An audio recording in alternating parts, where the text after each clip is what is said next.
The best villains in the GTA franchise.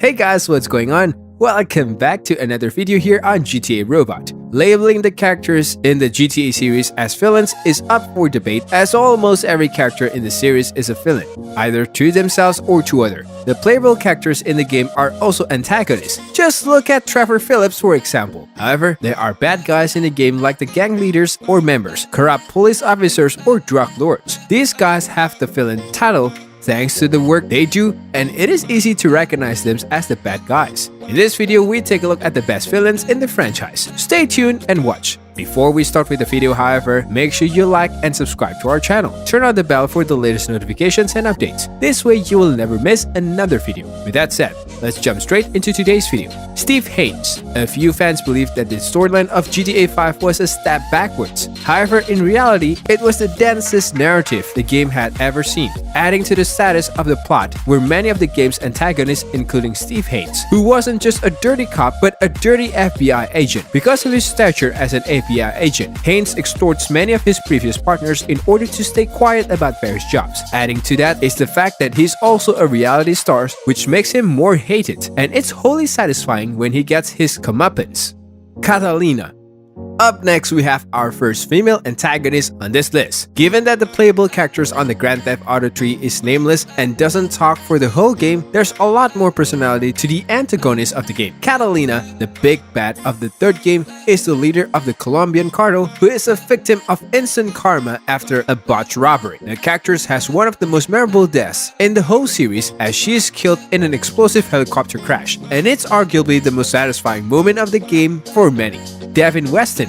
Devin Weston is the main antagonist of GTA 5, and he's probably the biggest dirtball of the entire roster of Grand Theft Auto antagonists. Weston is a self-proclaimed philanthropist, and to his credit, he is pretty charitable, but he has a slew of criminal enterprises that he operates with a number of government officials and dirty cops in his pocket.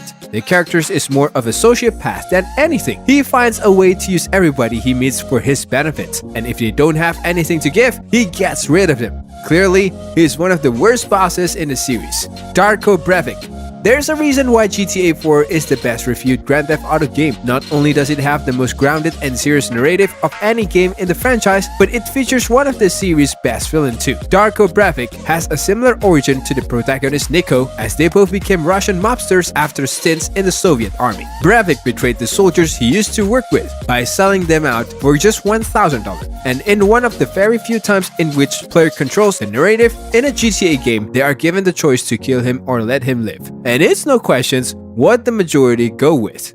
Salvatore Leon. Salvatore Leon is one of the most exciting antagonists in Grand Theft Auto 3, as he seems to get his hand dirty in several illicit businesses. The character at war with the Triads is a huge tax evader, and perhaps most interestingly, he imports tomato sauce into the countries illegally. Though he isn't the most violent criminal in the GTA series, he commits the most endearing and innocent crimes anyone has committed in the video games franchise. He's such a fun character that he was reused in two other games, San Andreas and Liberty City Stories.